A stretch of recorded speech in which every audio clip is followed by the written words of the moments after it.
A lição desta noite é uma lição muito importante que trata da lei e do cordeiro.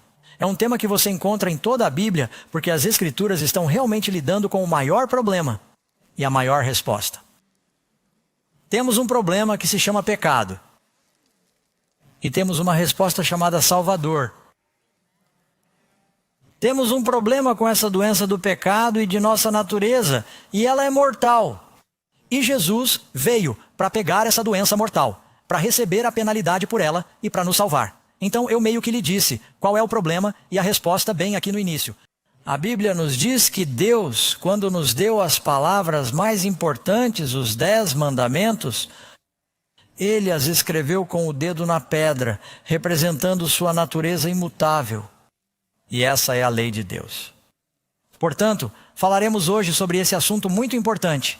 Sabe, o que já fizemos antes, e é realmente interessante, é sair na rua e dizer: você já ouviu falar dos 10 mandamentos? As pessoas dizem que sim. Ok, você pode me dizer quais são eles? Você sabe que a pessoa comum na rua só consegue entender 4 dos 10 dos mandamentos. É incrível. Quando o nosso país foi fundado, todos sabiam disso. Eu me lembro, fui criado praticamente como ateu, mas estudei em várias escolas públicas e quando era criança, havia os 10 mandamentos na parede da escola pública. Quantos de vocês se lembram disso? Algum dos santos mais velhos quer se deliciar aqui? Sabe, vamos começar com a pergunta número 1 e vamos falar sobre isso. E temos muitas informações valiosas para compartilhar. Primeira pergunta: quem é o símbolo do cordeiro em Apocalipse? Capítulo 5, versículo 6.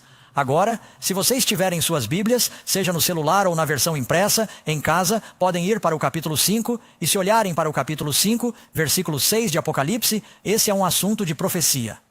E olhei, e eis que no meio do trono e dos 4 seres viventes, e no meio dos anciãos, estava um cordeiro como havendo sido morto, e tinha 7 cabeças e 7 olhos, que são os 7 Espíritos de Deus, enviados por toda a terra.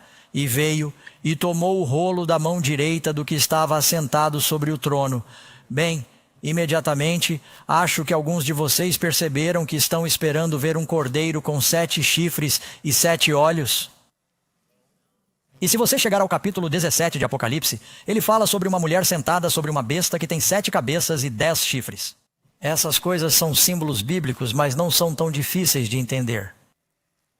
Se você quiser saber quem é o cordeiro, pode ler sobre isso bem ali no Novo Testamento. Ele diz que Jesus é o Cordeiro de Deus. Agora, o que significa os 7 olhos no cordeiro e os 7 chifres? Jesus é o cordeiro. 7 olhos representam o fato de saber tudo o tempo todo. A Bíblia diz que os olhos do Senhor percorrem toda a terra, e isso está no 2º livro de Crônicas. E você pode ler: o que dizer dos 7 Espíritos de Deus? Isaías 11, versículo 2, fala que o Messias teria o Espírito do Senhor repousando sobre ele, o Espírito de sabedoria, de entendimento, o Espírito de conselho, de poder, o Espírito de conhecimento e o temor do Senhor. Essas são 7 facetas ou atributos do Espírito de Deus. Mas é um só Espírito.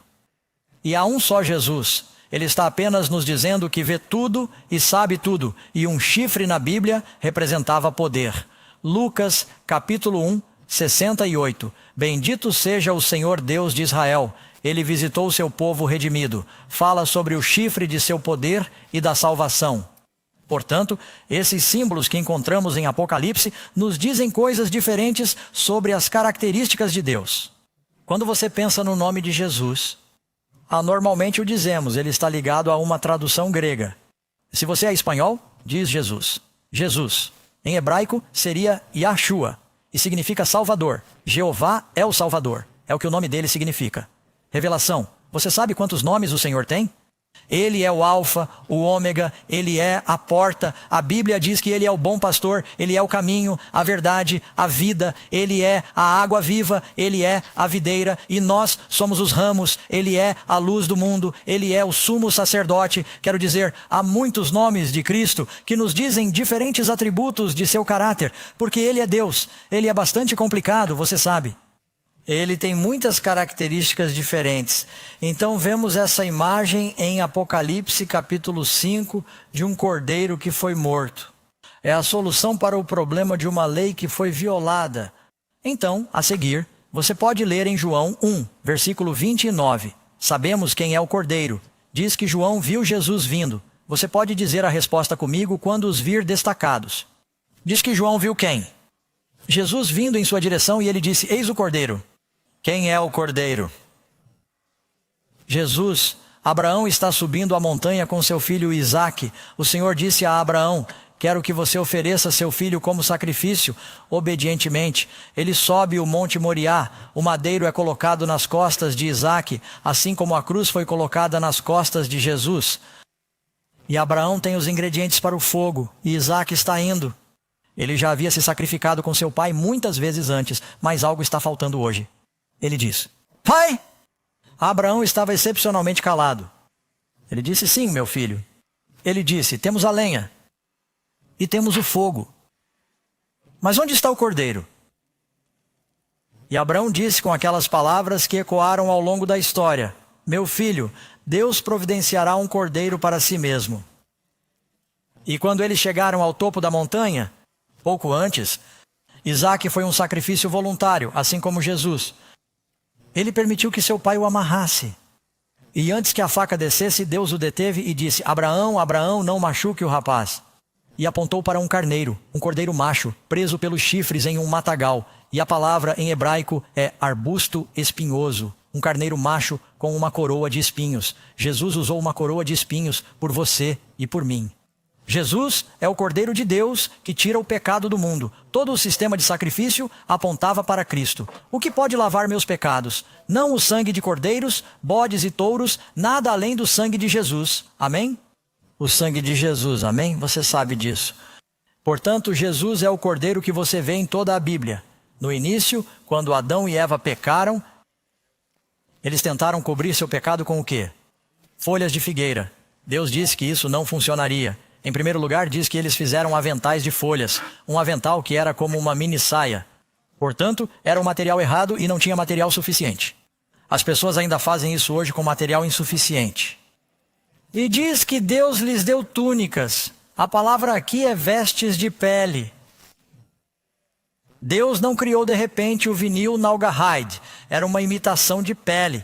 Deus estabeleceu um sistema de sacrifício. Um cordeiro precisava morrer para cobrir a nudez deles. E Jesus precisou morrer para cobrir a nossa nudez. E a revelação nos diz que ele providenciou lindas vestes brancas de glória para nós. No céu, amém? O filho pródigo volta para casa e o pai cobre a sujeira dele com seu melhor manto. E Jesus morreu para providenciar essas vestes para você e para mim. Pergunta número 2. Por que foi necessário que Jesus sofresse e morrer?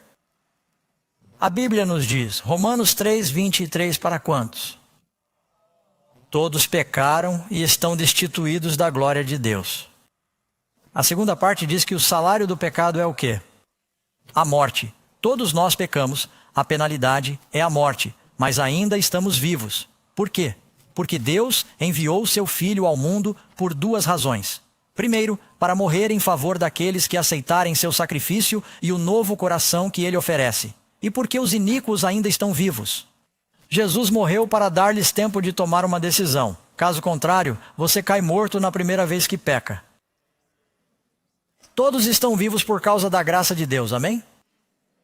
Mas muitas pessoas estão vivendo em liberdade condicional e isso vai acabar. A menos que se voltem para Cristo e aceitem seu sacrifício. A Bíblia diz que Cristo morreu por nossos pecados. Todos nós pecamos. Somos todos culpados. E às vezes, achamos que os pecados são apenas pequenas coisas, como por exemplo, comi um biscoito entre a sobremesa e o jantar e não deveria ter comido. O pecado é mortal. A Bíblia diz que a penalidade para o pecado é a morte. Contagioso e mortal. 1 Pedro 3,18. Porque também Cristo padeceu uma vez, o justo, pelos injustos. Ele é justo, tomou o nosso lugar. Então, o que é pecado? A Bíblia nos diz, como o Apocalipse chama esse plano para salvar as pessoas da morte? Isso é uma profecia. Apocalipse capítulo 14, versículo 6. Isso está no que eles chamam de a mensagem do primeiro anjo de Apocalipse 14, tendo o evangelho eterno. A palavra evangelho significa as boas novas eternas. O evangelho é uma notícia muito boa por causa das más notícias. A má notícia é que o mundo está morrendo. Toda a criação geme e sofre, nós estamos morrendo. Desde o momento em que você nasce, você é tão perfeito quanto será. Mas a partir desse momento você está em uma esteira rolante para a sepultura. É uma coisa certa. Você tem uma vida para viver. Alguém disse que uma vida a ser vivida logo passará. Somente o que for feito por Cristo será duradouro. A coisa mais importante na vida é conhecer Deus e seu amor, e compartilhar Deus e seu amor. É isso aí, 2 grandes mandamentos. Amar o Senhor de todo o coração. Amar o próximo. Temos de aprender a amar. E esse é o propósito do plano de salvação. A boa notícia é que estamos morrendo, mas Jesus disse, não quero que vocês morram. Eu morrerei por vocês. Eu levarei todos os seus pecados e morrerei em seu lugar, se acreditarmos. Esse é o plano de salvação chamado de Evangelho, as boas novas. Às vezes é tão bom que as pessoas têm dificuldade em acreditar. Elas dizem, como posso acreditar nisso? Tenho de merecer isso de alguma forma. De acordo com a Bíblia, o que é pecado? Jesus veio para nos salvar do pecado. O que é pecado? Há várias definições. A mais simples é encontrada em 1 João 3, versículo 4. Pecado é iniquidade. Se você tiver a versão King James, ela diz que o pecado é a transgressão da lei. Quando você transgride a lei de Deus, isso é pecado. Agora, os 10 mandamentos falam de coisas como não mentir, não roubar, não matar, não furtar. Quando você desobedece à lei de Deus, é pecado. E a penalidade para o pecado é a morte. Porque ele destrói. É um câncer que destrói toda a felicidade. É totalmente contrário à natureza de Deus e de seu universo. Porque pela lei, Romanos 3:20, vem o conhecimento do pecado. A lei não existe para nos salvar do pecado. A lei nos mostra nosso pecado. Pergunta número 5. A lei moral de Deus pode ser mudada ou revogada? Quando falamos sobre a lei moral, estamos falando sobre os 10 mandamentos. Há muitas leis na Bíblia. Você tem as leis civis que Moisés deu. Muitos governos do mundo também ainda seguem a lei civil. Na verdade, se você for ao prédio da Suprema Corte, bem ali no topo, do lado de fora, verá que Moisés está sentado e tem os 10 mandamentos em seu colo, porque são os mais concisos e completos. Concisa e completa da lei de Deus que você encontrará em qualquer lugar. Então responda a Lucas 16, versículo 17. Jesus disse, é mais fácil que o céu e a terra o quê? Passar do que um til. A palavra til significa um cruzamento de um T. Para falhar na lei. O céu e a terra devem passar primeiro. Você sabe que o Apocalipse fala sobre a arca de Deus no céu? Deus tem uma cópia lá em cima. Você precisa se livrar do céu para se livrar da lei de Deus. Novamente, Salmo 89, versículo 34. Não quebrarei a minha aliança, nem alterarei a palavra que saiu dos meus lábios. Quando Deus deu os 10 mandamentos, Ele os proferiu com sua própria boca. Ele os escreveu com seu próprio dedo, na presença de uma nação inteira. Desde então, Ele nunca fez nada parecido, em que as pessoas ouvissem a voz de Deus falar. E o que Ele fez? Ele falou os 10 mandamentos. Portanto, isso deve ser importante. Novamente, Salmo 11, versículos 7 e 8, todos os seus preceitos são seguros. Eles permanecem firmes por quanto tempo? Para todo o sempre. Malaquias, capítulo 3, versículo 6. O Senhor diz, porque eu sou o Senhor, não mudo, eu não mudo.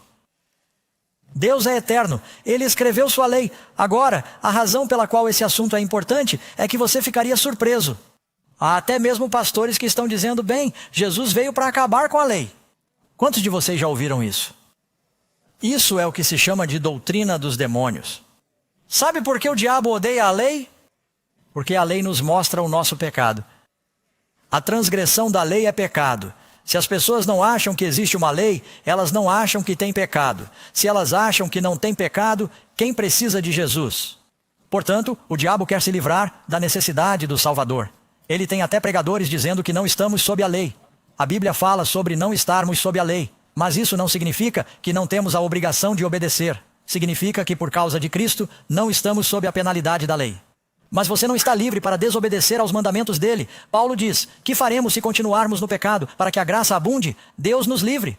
Não continuamos a pecar porque dizemos: agora estou debaixo da graça, posso simplesmente pecar. Jesus não morreu para nos dar uma licença para pecar.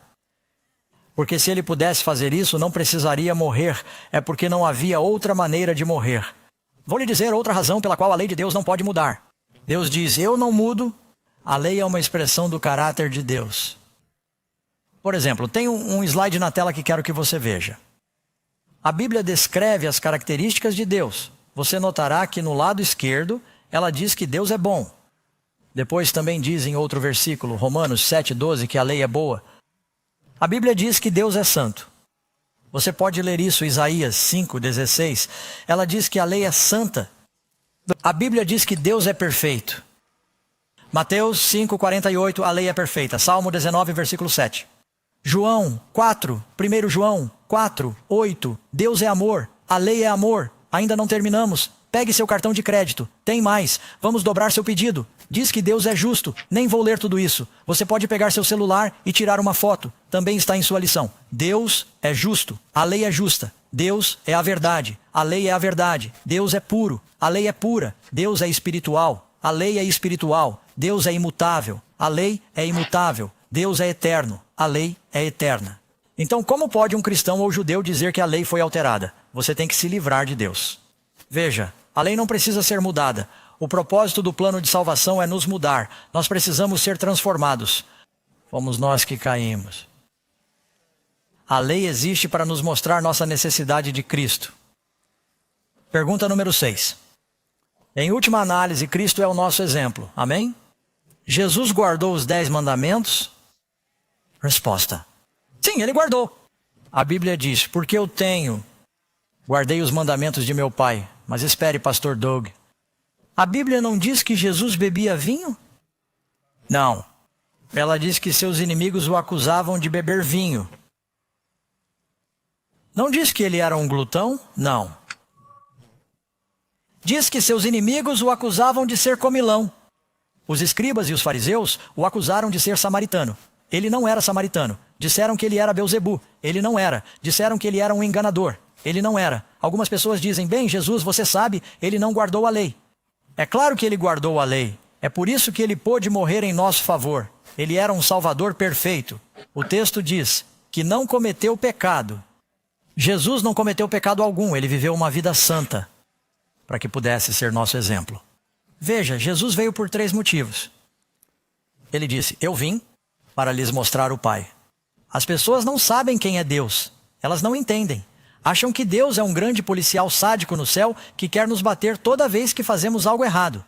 E Jesus disse: se você me viu, você viu o Pai. Jesus era paciente, amoroso, compassivo e bom. Ele veio para nos mostrar o Pai. Ele veio para nos mostrar como viver. Ele viveu 33 anos e meio como um ser humano. Foi tentado em todos os aspectos como nós somos tentados, mas sem pecado. E ele disse, a Bíblia diz, que ele nos deu o exemplo para que andássemos como ele andou. Um cristão é um seguidor de Cristo. Amém. Então ele veio como nosso substituto, nosso sacrifício.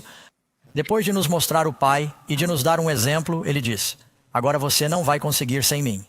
Você pecou. Sua pena é a morte, mas não quero perder você. Eu o amo muito. Eu morrerei por você. Receberei o que você merece e lhe darei o que eu mereço. Receberei sua maldade, darei a você a minha bondade. Receberei seu pecado, darei a você a minha justiça. Ele troca de lugar conosco se acreditarmos e aceitarmos. Sem fé é impossível agradar a Deus. Você precisa acreditar. É como se ele lhe desse um cheque. Se você não o descontar, ele não lhe servirá de nada. Vocês precisam levá-lo ao banco, amigos. Podem dizer amém? Acreditem nisso. Ele não cometeu pecado algum. Eu leio isso para vocês. 1 Pedro 2, versículo 22. Nem se achou engano em sua boca. Ele viveu uma vida santa. Então, número 7. Os cristãos do Novo Testamento são obrigados a guardar os 10 mandamentos? Ah, eu pensei, mas não estamos sob a lei agora. Estamos sob a graça. Não há problema em desobedecer. O que a Bíblia diz? De capa a capa. Mateus 19, versículo 17. Se vocês querem entrar na vida, guardem os mandamentos. Essas são as palavras de Jesus. João 14, 15, Cristo novamente está falando. Se vocês me amam, guardem os meus mandamentos.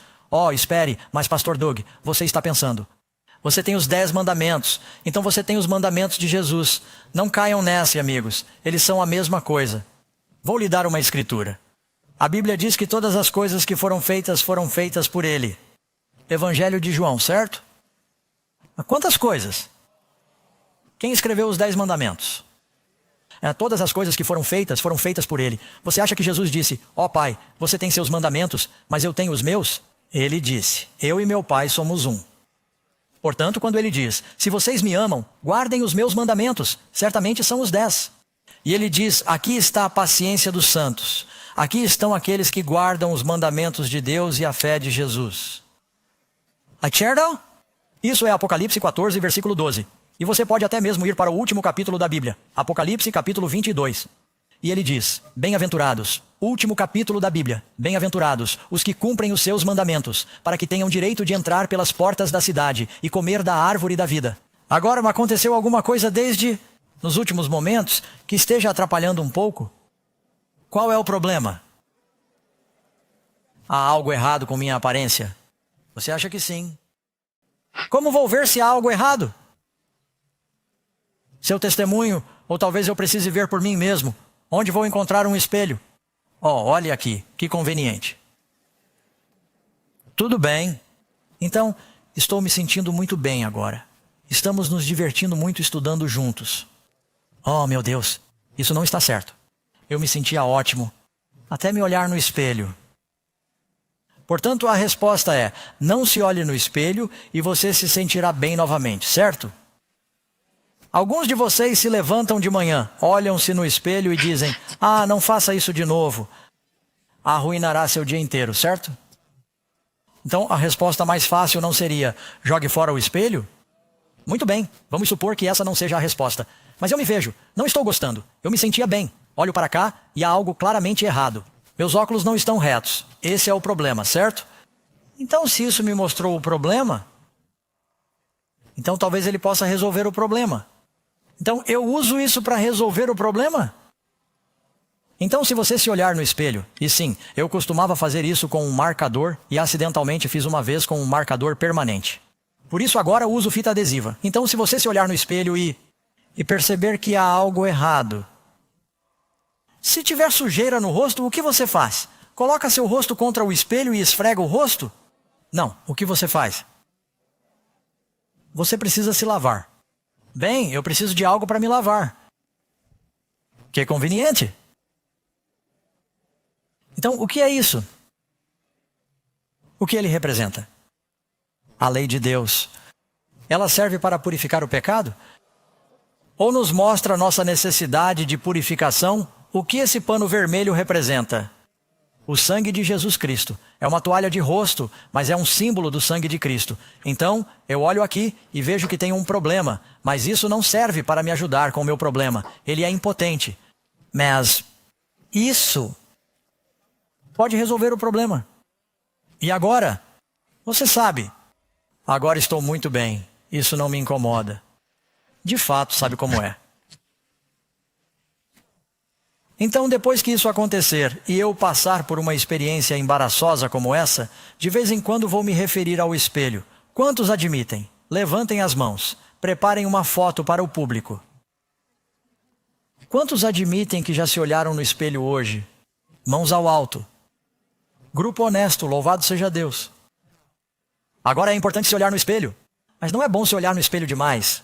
Quantos de vocês conhecem alguém que se olha no espelho um pouco demais? Eu vi alguns de vocês apontarem uma pessoa. Mas quantos de vocês conhecem pessoas que parecem nunca ter se olhado no espelho? Esse é outro problema, certo? Então precisamos disso, não é? Precisamos da lei? Não para nos salvar. Precisamos da lei para nos mostrar que precisamos de salvação. O diabo quer se livrar disso porque se você não tem isso, não precisa do sangue de Cristo. Assim, até mesmo em algumas igrejas, eles estão pregando doutrinas de demônios que dizem que não precisamos de Jesus e do sangue de Cristo. Bem, temos que nos apressar, mas acho que esse é um ponto muito importante para nos lembrarmos. Amém? Tiago 1:23 confirma a mesma coisa. Porque se alguém é ouvinte da palavra e não praticante, é semelhante a um homem que contempla ao espelho o seu rosto natural. Pois ele observa a si mesmo, vai embora e logo se esquece do tipo de homem que era. Mas quem olha para a perfeita lei da liberdade, como Deus chama os 10 mandamentos, uma lei pesada, a lei da liberdade. Vocês sabem que está escrito no Salmo 19, versículo 45. Portanto, guardarei os teus mandamentos para todos sempre e andarei em liberdade porque guardo os teus preceitos. A maioria de vocês não está aqui esta noite com tornozeleiras, presumo. Ou seja, do governo. Porque vocês cumprem a lei. Vocês são livres. Certo? Bem-aventurados os que guardam a lei, os que são cumpridores da palavra. Agora quero ilustrar. Vou colocar os 10 mandamentos aqui no palco por 1 minuto, porque quero ilustrar porque isso é tão importante e como se encaixa no tema da profecia bíblica. Então aqui estão os 10 mandamentos. E os 10 mandamentos estão em quantas tábuas de pedra? 2. A palavra de Deus é dupla em sua natureza. A Bíblia nos diz que ela é a lei e os profetas. Em Apocalipse, há 2 testemunhas, e é como Moisés e Elias. Moisés é o grande legislador, Elias é o grande profeta. 2 escrituras no final do Antigo Testamento. Lembre-se da lei de Moisés, meu servo. Lembre-se de que eu lhe envio Elias, o profeta, antes do grande e terrível dia do Senhor. A primeira tabela de mandamentos trata de nossa responsabilidade para com Deus. E para aqueles que possam questionar, este é um resumo. Não é que, você sabe, não poderíamos colocar todas as palavras ali, só para lhe dar uma ideia. Os primeiros 4 mandamentos dizem respeito a adorar somente a Deus, não adorar ídolos, não tomar seu nome em vão, lembrar nosso tempo para Deus. É o nosso relacionamento com Deus. Portanto, os 4 primeiros tratam desse relacionamento vertical. Em seguida, chegamos aos 6 últimos mandamentos e eles tratam do nosso relacionamento com o próximo, começando com honra teu pai e tua mãe, e indo até não cobiçarás teu próximo e seus bens. Se você pudesse definir Deus em uma palavra, qual seria essa palavra?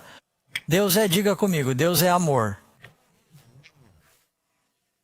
Os 10 mandamentos são o amor a Deus e o amor ao próximo. Os 10 mandamentos não são ruins. Paulo disse que todos os mandamentos se resumem nisto: amar o Senhor de todo o coração e amar o próximo como a si mesmo. E se você estiver amando o Senhor de todo o seu coração, estará cumprindo os 4 primeiros mandamentos, certo? Se você ama a Deus, vai adorar outros deuses?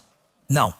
Se você ama a Deus, não vai deturpá-lo, sabe? Adorando ídolos. Não vai usar o nome dele em vão. Você vai querer passar seu tempo com Deus. E se você ama seu próximo, não vai roubar, tomar sua esposa, matá-lo, mentir, cobiçar, honrar seus pais, certo? Portanto, o amor é o cumprimento da lei. A lei é boa, ela é justa, santa e boa. Portanto, podemos voltar ao cenário daqui a pouco. Quero voltar à lição. Muito legal, não é? A maneira como eles fazem isso. Então, Deus deu sua lei da maneira mais majestosa possível. O que Deus poderia fazer que não fosse mencionado para nos mostrar a importância da lei? Falou-a com sua própria voz de uma montanha, com trovões e relâmpagos, fumaça e fogo. Escreveu-a com seu dedo, escreveu-a em pedra para mostrá-la como imutável. E, no entanto, há até mesmo cristãos que dizem: não preciso me preocupar com os 10 mandamentos porque Jesus morreu por nós e podemos quebrá-los. Isso é uma blasfêmia, não é isso que a Bíblia ensina. Quero dizer, sabe, meu problema antes de vir a Cristo era o pecado, a ilegalidade. Então Jesus me salvou, parei de fazer isso. Você não está feliz? Então, esse é o propósito de nos salvar de nossos pecados. A Bíblia diz abençoados. Quantos querem ser abençoados? Bem-aventurados os que cumprem seus mandamentos. Jesus disse: se vocês sabem essas coisas, felizes serão se as praticarem. Não somente os que ouvem, mas os que praticam. Número 8. Qual é a diferença entre o novo e o antigo convênio? É importante entender isso. Algumas pessoas dizem: bem, pastor Doug, agora estamos sob a nova aliança e os 10 mandamentos fazem parte da antiga aliança. Bem, os 10 mandamentos fazem parte da antiga aliança. Você pode ler sobre isso em Êxodo, capítulo 20, e pode ler sobre isso em Deuteronômio 5, e pode ler sobre isso em Deuteronômio 4, que diz que Deus lhes declarou sua aliança, os 10 mandamentos, que lhes ordenou que cumprissem. E quando Deus falou os 10 mandamentos, o povo fez um acordo. Isso é um convênio, um acordo. Eles fizeram um acordo, eles disseram: tudo o que o Senhor disse nós faremos. Antes que se passassem 40 dias, eles fizeram um bezerro de ouro e quebraram o convênio. Portanto, a antiga aliança, o Antigo Testamento, antiga aliança, as mesmas palavras, foi quebrado no Antigo Testamento. Onde você acha que se encontra a nova aliança? No Antigo Testamento. O primeiro lugar onde você encontra a nova aliança é em Jeremias, capítulo 33. Ele diz: farei uma nova aliança com a casa de Israel depois daqueles dias. Escreverei minha lei em seus corações. Ele colocará sua lei dentro de nós. Isso é o que diz em Ezequiel. Ele nos dá um coração de carne. Ele tira um coração de pedra. Até Moisés disse: eu te ordeno hoje que ames o Senhor teu Deus. A nova aliança, todos nós somos salvos sob a nova aliança. É o novo coração. Portanto, a diferença entre a antiga aliança e a nova aliança não é a lei, é onde ela está escrita. Escreverei minha lei, nova aliança, escreverei minha lei em seus corações. Você também a encontra na nova aliança em Hebreus, capítulo 8, e em outros lugares. Portanto, a nova aliança é a minha lei que não muda e que agora está escrita, não na pedra, mas nas tábuas de carne de seus corações. Como é mais fácil obedecer a Deus quando você o ama. Vou lhe dar um exemplo. Você sabe que existe uma lei que diz que não se deve matar seus filhos? Quantos sabem que existe uma lei? Quantos de vocês têm filhos? Quantos? Quantos não matam seus filhos por causa da lei? Eu vi algumas mãos se levantarem. A maioria de vocês não mata seus filhos porque os ama. Você vai para casa? Cara, eu gostaria muito de matá-los, mas estarei na cadeia. Não posso. Todos vocês vão ser presos. Caso contrário, eles são apenas... Você não pensa nisso, porque você os ama. Eu amo minha esposa. Nunca traí minha esposa. Não penso nisso. Isso porque a amo. O amor é o cumprimento da lei. Portanto, o novo pacto é aprendermos a amar a Deus. Você não quer fazer nada que possa magoá-lo. E porque você ama a Deus, não quer fazer nada que prejudique seus irmãos e irmãs. Isso é o que significa ter o novo nascimento. Nascer de novo. Portanto, acho que você entende a diferença entre a antiga e a nova aliança. Ele lhes declarou como aliança que ordenou que cumprissem os 10 mandamentos e os escreveu em tábuas de pedra. E então ele diz, encontrando falhas neles, qual era a falha no antigo convênio? A lei ou o povo? Ele diz, farei uma nova aliança com a casa de Israel e a casa de Judá. Então, a propósito, em nenhum lugar da Bíblia Deus faz uma nova aliança com os gentios. Você percebeu isso? Tanto no Antigo quanto no Novo Testamento está escrito, farei uma nova aliança com a casa de Israel. Se você for cristão, será enxertado na linhagem de Israel.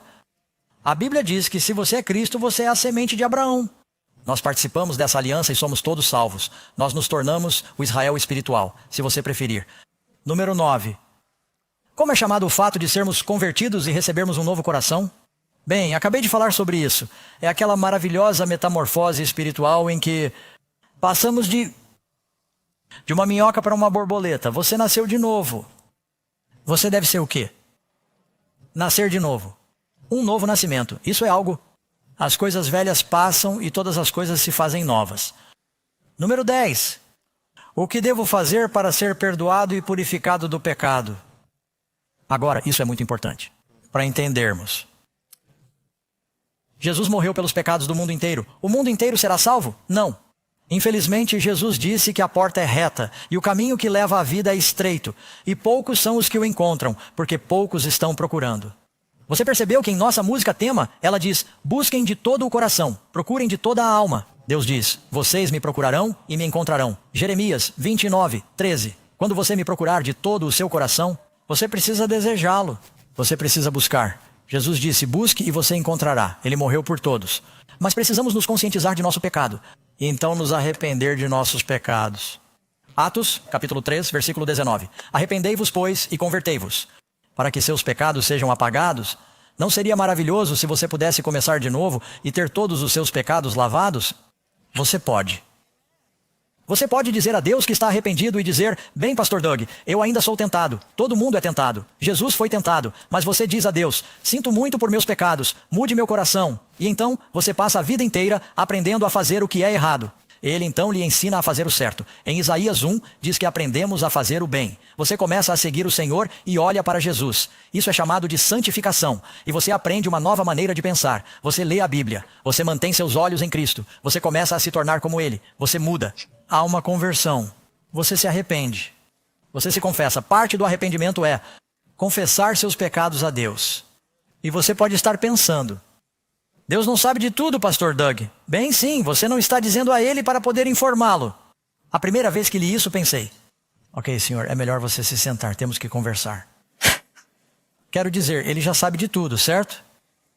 Se você sair do auditório hoje à noite e acidentalmente pisar no pé de alguém, você vai dizer: desculpe-me, certo? Ela sabe que você pisou no pé dela?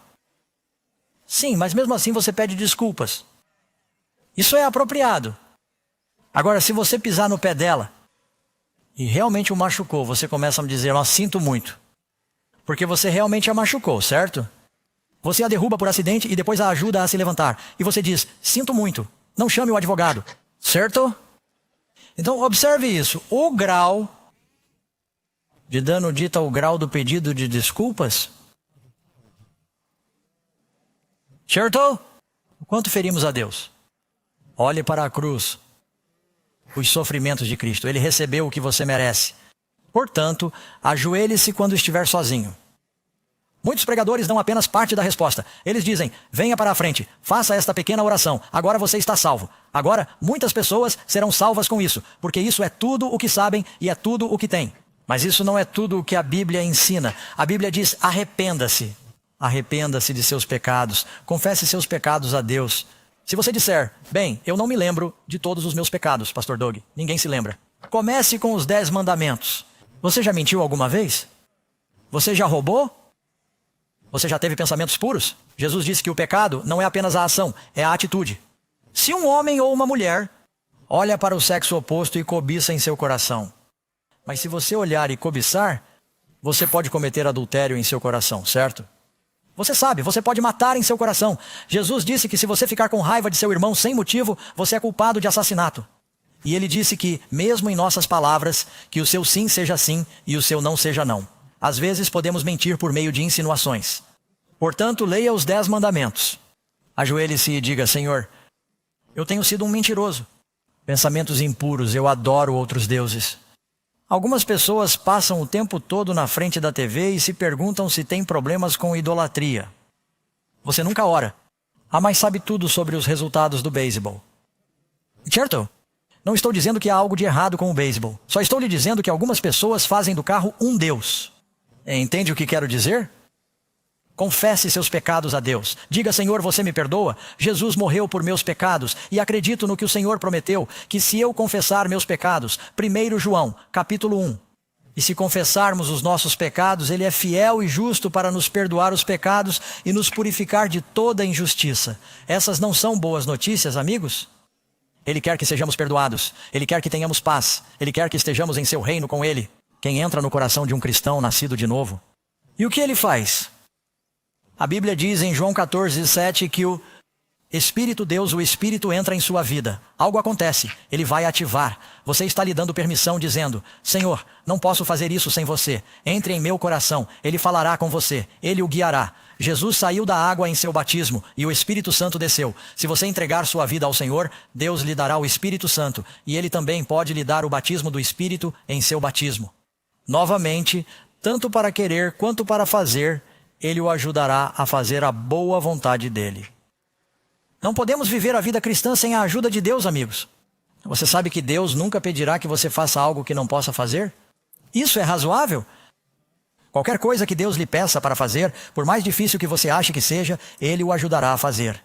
Há pessoas que pensam: Pastor Doug, estou lutando para parar de fumar há anos. Estou tentando parar de beber. E não se trata apenas de fumar, é o vaping. Drogas.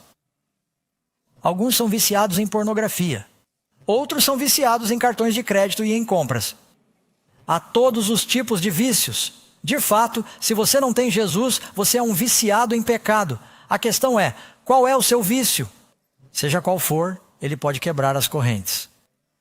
Já conversei com pessoas. Elas lutaram durante anos com o vício da bebida, do fumo, da pornografia, das compras e de qualquer outra coisa. Alguns são viciados em trabalho. E ele pode mudar você. Jesus nunca pedirá que você faça algo sem lhe dar o poder para fazê-lo. Você diz, Senhor, eu quero fazer isso. Você diz, Senhor, não posso atravessar o oceano. Não sei nadar. Ele abrirá o mar. Ele lhe dará equipamento de mergulho. Ele fará alguma coisa. Mas ele encontrará uma maneira de atravessá-lo. Tudo o que ele pedir. Deus pode mover montanhas, amigos. Acreditem nisso. Amém? Por que Deus fez um sacrifício tão fantástico por você e por mim? A Bíblia nos diz em João 3,16. Porque Deus amou o mundo de tal maneira que deu seu Filho unigênito. Quando penso que Deus me amou tanto que deu seu Filho, e você sabe, isso me ocorreu. Deus ama seu Filho muito mais do que eu amo meu filho. E ele deve realmente amá-lo para dar seu filho, para salvá-lo. Você não gostaria de amar um Deus assim? A Bíblia diz, o que devemos fazer? Ela diz, creia no Senhor Jesus Cristo e você será salvo. Agora, a palavra crer não significa apenas acreditar que ele morreu pelo seu pecado, porque o diabo acredita nisso. A palavra crer significa acreditar. Quando Jesus diz algo, você diz, eu acredito nele, vou viver o que ele me disse. É isso que significa. Não é apenas um tipo de graça barata que diz, sim, eu acredito nisso e você continua seu caminho. Você não acredita realmente se agir assim. Significa acreditar no que ele diz e fazer o que ele diz. Siga-o. A todos quantos o receberam, ele lhes dá o direito e o poder de se tornarem filhos de Deus. Ele os adota em sua família e os ama como filhos, e não os abandonará. Se você cometer um erro, ele o levantará novamente. Não fique desanimado. Se você vier a Cristo, o diabo tentará desencorajá-lo e fazê-lo desistir. Não desista. Portanto, não fique desanimado. O laço terreno mais forte é o laço de um pai para um filho. E isso é o quanto Deus nos ama. Número 13. Alguém é salvo por cumprir a lei? Resposta, não. Pelo quê?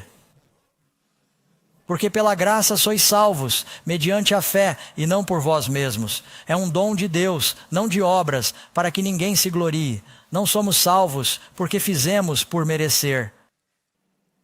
Certo? Sou mais cuidadoso do que qualquer um agora porque estou sob a graça. Entendido? Portanto, a ideia de que estar sob a graça significa que você pode violar a lei é absurda, não é bíblico. Número 14. Não é verdade que uma vez que somos salvos pela graça, não é mais necessário guardar a lei? Bem, acabei de responder isso para você. O que a Bíblia diz? Nós então anulamos a lei por meio da fé? Certamente que não. O rei Tiago diz, Deus nos livre. Pelo contrário, nós estabelecemos a lei. As pessoas salvas são mais cuidadosas em obedecer do que qualquer outra pessoa, porque amamos o Senhor. Não queremos violar sua lei. Amém? Jesus disse, se alguém disser que eu o amo e não guardar os seus mandamentos, é mentiroso. E a verdade não está nele. Devemos pecar porque não estamos sob a lei, mas sob a graça? Certamente que não. Posso ser um verdadeiro cristão sem guardar seus mandamentos? O que diz a Bíblia? Nisto sabemos que o conhecemos, se guardarmos os seus mandamentos. Aquele que diz que o conhece e não guarda os seus mandamentos é um mentiroso, como já mencionei. Nem todo aquele que me diz, Senhor, Senhor, entrará no reino dos céus, mas aquele que faz a vontade de meu Pai que está nos céus. Número 16. A quem o diabo odeia especialmente nestes últimos dias? Resposta, o dragão está irado, enfurecido com a mulher. Essa é a igreja, o povo de Deus. E ele vai fazer guerra contra o remanescente, o restante de sua descendência. Que guardam o quê? Contra quem o diabo está lutando nos últimos dias? Aqueles que guardam os mandamentos. E não são apenas aqueles que quebram os mandamentos no mundo. Ele está tentando fazer com que as pessoas na igreja desconsiderem a lei de Deus. Satanás odeia a lei porque ela nos aponta para Jesus. E ajuda as pessoas a encontrarem seu pecado e depois seu Salvador. O que motiva uma pessoa a obedecer à lei de Deus? Resposta. O amor é o cumprimento da lei. E mais uma vez, você vê aqui onde está escrito em Mateus, no versículo 37. Amarás o Senhor teu Deus de todo o teu quê? De todo o seu coração, de toda a sua alma, de todo o seu entendimento. Esse é o primeiro e grande mandamento, e o segundo é semelhante a esse. Amarás o teu próximo como a ti mesmo. E novamente, 1 João 5,3, pois esse é o quê? o amor de Deus, digam comigo, que guardamos seus mandamentos, e seus mandamentos não são pesados. Não quando você ama. Quando você ama alguém, não é um fardo guardar seus mandamentos. Quais são algumas das gloriosas recompensas de aceitar Cristo e guardar sua lei? Vejam os aspectos positivos, amigos. Não é um fardo, é uma bênção. Estas coisas vos tenho dito para que o vosso gozo seja completo. E o vosso quê? Sua alegria pode estar em você. Sua alegria pode ser plena. Mais uma vez, feliz Provérbios 29 e 18. Diga isso, mas feliz é aquele que guarda tudo. Essa é a palavra de Deus, amigos. E novamente vocês podem ler aqui no Salmo 119, versículo 165, grande. Grande paz tem os que amam a sua lei, e nada o ofenderá. Vocês ouviram algumas coisas que talvez não tenham ouvido antes, que falam sobre o amor de Deus e a lei de Deus, que Ele os quer em seu reino. Ele os ama tanto que deu seu próprio Filho. Quantos de vocês nesta noite perceberam que existe um problema chamado pecado e que Jesus tem a resposta? Sabe, Ele quer que você aceite isso. Ele quer lavá-los em seu próprio sangue. Ele quer que você entre em seu reino. Ele quer que você experimente um novo nascimento. Você precisa acreditar que Ele pode fazer isso por você. Você não é um pecador maior do que Jesus é um Salvador. Com Deus, todas as coisas são possíveis. Você pode ter tentado e falhado antes, mas você pode ter sucesso. Você pode ter uma vida cristã vitoriosa, um dia de cada vez. Pai do céu, o Senhor conhece cada uma dessas pessoas. O Senhor as ama. Elas estão vindo. Nós nos arrependemos de nossos pecados, Senhor. Confessamos que somos pecadores. Salve-nos de nossos pecados. Derrame seu Espírito sobre essas reuniões. Esteja com aqueles que estão assistindo. Ajude-nos a ter uma vida nova e a estarmos prontos para sua breve vinda. Oramos em nome de Cristo. Amém. Deus os abençoe e tenham uma noite maravilhosa.